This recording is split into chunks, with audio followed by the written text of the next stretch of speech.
team gets an early start, armed with long-awaited permits granted by the Supreme Council of Antiquities and the Egyptian army. They will enter the dangerous region of the Western Desert to the south of El Khaga Oasis.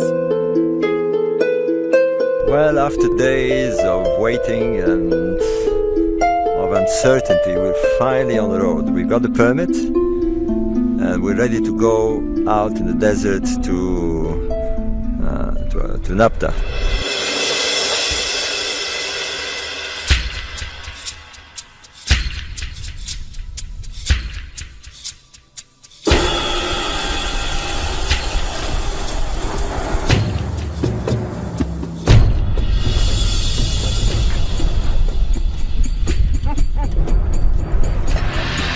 Di qua anche un po' che tenere lì.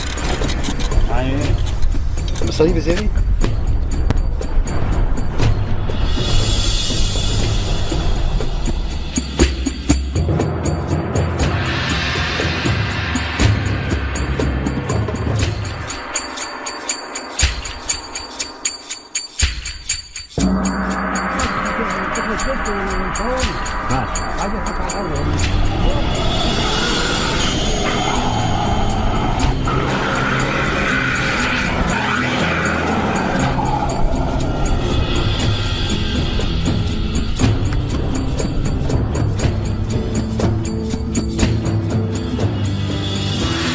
After driving south for hours along an old road covered by occasional sand dunes, there is nervousness in the air. The team will be traveling blind in the open desert for the last part of the journey, relying solely on GPS equipment to locate the ancient site of Nabta Playa.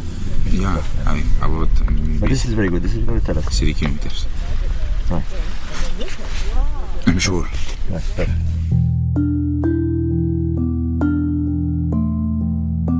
What clues will be uncovered at Nabta Playa? How have these influences drifted across the African continent? More than 3,000 kilometers further west, in Mali, there is a living culture with a surprisingly similar worldview to that of the ancient Egyptians. The Dogon live in Mali, largely in isolation. Studies of the Dogon culture mirror the ideology of the ancient Egyptians with uncanny precision. I realized through my Dogon studies that there were relationships between Dogon words and Egyptian words, and I noticed that Dogon drawings turned up as glyphs in those Egyptian words. Laird Scranton's radical reinterpretation of Egyptian hieroglyphs came directly from his studies of Dogon cosmological symbols. Their priests use cosmological drawings, symbols they have used for thousands of years. While it is impossible to ask the ancient Egyptians to explain their beliefs, Dogon priests can explain their cosmology and how their symbols are written and pronounced.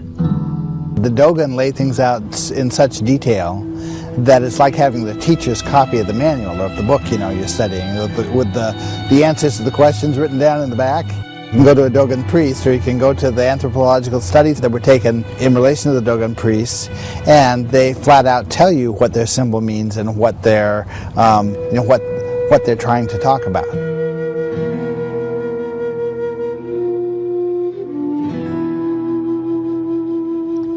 The general pattern I could say is that Dogon cosmology tells us how a concept should be expressed, how the word should be pronounced, what multiple levels of meaning the word should be associated with, and what kind of a drawing it should be associated with. That predicts for us what we ought to find in Egypt. And so when I go to Egyptian studies, I look at the Egyptian hieroglyphic dictionary or go to a book about Egyptian cosmology, sure enough, I find the same word expressing the same meanings, written with the same drawing or the same drawn character, and I say I've got a match. How is it possible that the Dogon culture in present-day Mali is connected to the ancient Egyptians? What is the link? The Dogon seem to have come out of a class of priests who had very specialized knowledge and who, for one reason or another, were not happy with the way things were going in Egypt and deliberately left. I would say that sounds like it's true. I can't prove it's true, but it doesn't contradict anything I know. The fact that there's a match between the Dogon drawing and the Egyptian glyph in the context of the same word, pronounced the same way, with carrying the same meanings, is just another level of validation that I'm on the right track, that these words really do correspond to each other. Using this new interpretation of hieroglyphic, what can we learn about the ancient Egyptian view of sacred cosmology?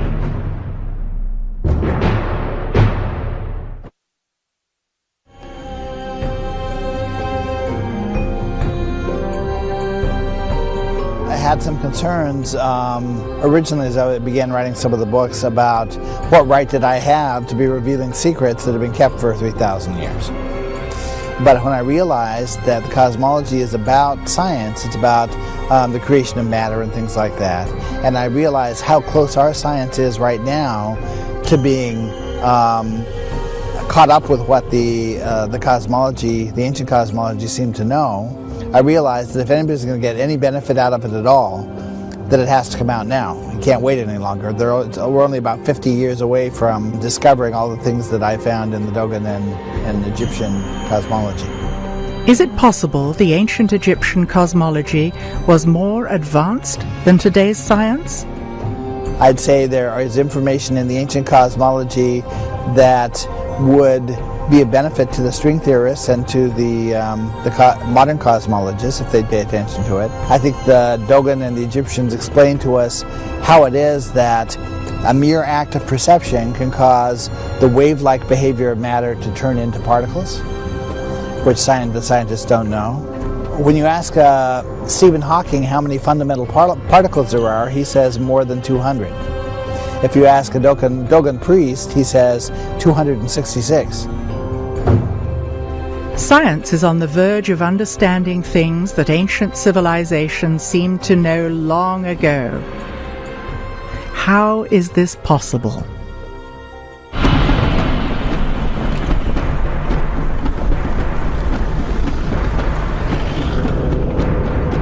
We're very, very close. Within a couple of 100 meters. The excitement builds for the real destination of the expedition, the ancient site of Nabta Playa.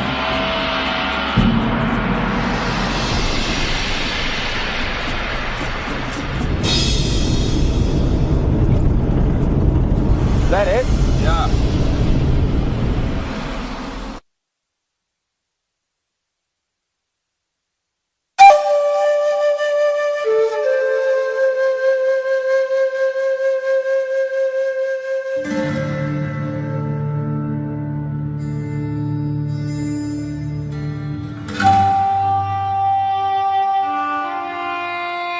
Here we have this bunch of huge megaliths that were dragged from God knows where and placed in a pattern, a sort of center point of the whole area. It's essential that we do not disturb the stones, we don't touch anything, we just look at them. Because the alignments are there and they've been there for thousands of years, undisturbed, and we can use them to date this place. A group of archaeologists led by Fred Wendorf, called the Combined Prehistoric Expedition, by chance found some pottery shards at Nabta Playa.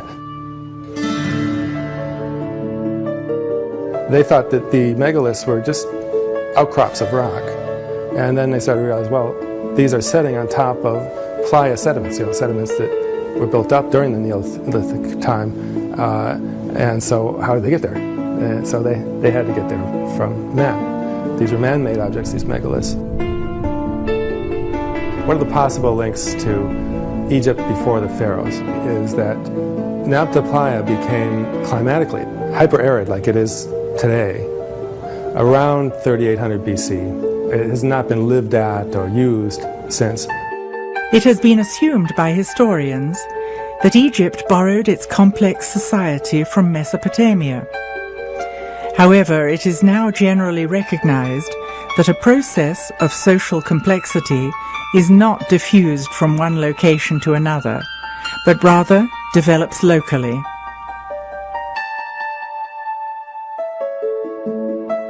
(3400 BC is when you see pre-dynastic cultures building up on the Nile Valley, just 100 kilometers east of Nabta Playa. If that's the case, then a lot of the great dynastic Egyptian stuff we're all familiar with had some aspect of origin in the Nabta Playa people's cultural development.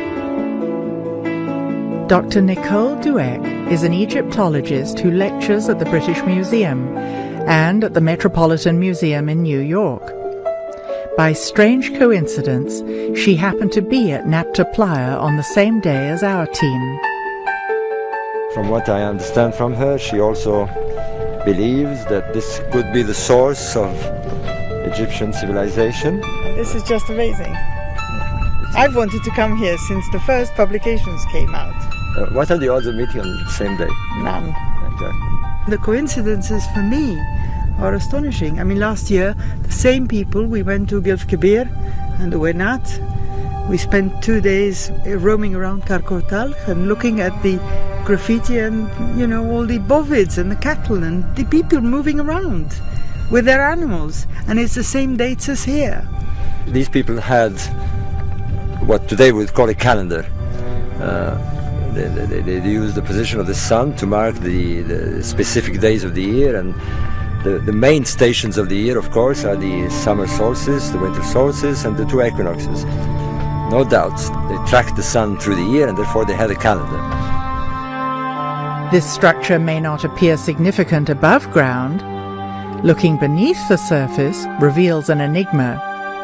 These complex structures are the most enigmatic remaining aspects of Nabta Playa. When they excavated the central one, the largest one, underneath the surface, down in the Playa sediments, the Playa sediments about 10 feet deep, they found this megalithic sculpture. Some people call it the cow stone. It has perhaps a vague resemblance to a cow, but it also seems maybe to have an astronomical meaning because it's in this astronomical complex. And then underneath the sculpted stone, on the bedrock, underneath all the sediments that were laid down earlier, they found another sculpture, sculpted out of the living bedrock, and sort of like the Sphinx is sculpted out of the bedrock. The bedrock sculpture was carved and sediment filled it in over thousands of years. Then the cow stone was carved and placed there, and then sediment filled it in again. We are looking at 3 subsurface layers of sediment. This is a clue to the extreme age of Nabta Playa.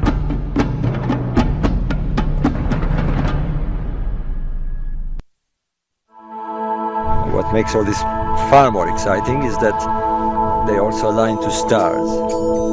And that's a totally different ball game here, because aligning to stars means that they track the seasons. The climatic conditions were very important to them. There was the beginning of the monsoons, and therefore the stars will be the signal to them that the monsoons had started. They would start migrating here, and they would arrive here when the water, the monsoons, the rainfalls had filled the lakes. It was essential that they get here when the lakes have water. It would have been a fatal mistake had they come here 20 or 30 days before the event. From the central complex radiates 3 series of lines, east, and a series of lines north. All right. According to Wendorf and the checkups by Brophy, we've got alignments to the rising of certain stars here and here. A double alignment of blocks, 250 meters long, points to the brightest stars in the belt of Orion. The second line points to the rising position of Sirius. Another long line of stones aligns to the brightest star of the Big Dipper, which later Egyptians represented as a cow thigh or leg. The stelae face the circumpolar region of the heavens, which the pyramid text describe as a place where the stars never die. They've got Orion's belt and Sirius. What's interesting is that they seem to be tracking them, not just aligning two, but they seem to be tracking them over the movement over a long period of time. So they knew the stars moved, and they knew that the sun moved the same every year on an annual cycle. Maybe the whole ceremonial complex has something to do with the age of Gemini and transition to the age of Taurus. The constellation of Taurus is represented by a bull. If we are talking about the transition to the age of Taurus, was the symbolism of cows in ancient Egypt connected to the nomadic cattle cults prevalent in the area? So astronomy is telling us that there's a link. Now we need the anthropologists and the Egyptologists to find that link. The problem is that most of these disciplines are so entrenched in their own little world that it's very difficult to move people one side or the other. And I mean, I don't know how it is in the United States, but in Britain, everyone is in his own little world, and people who deal with text won't talk to people who deal with sites in the same discipline. It's becoming more than obvious now. I think it is. That there are connections. Of course there are. And they're very, very important connections, because there are no other answers, for the moment anyway. And this is as good as any. Yeah. Better.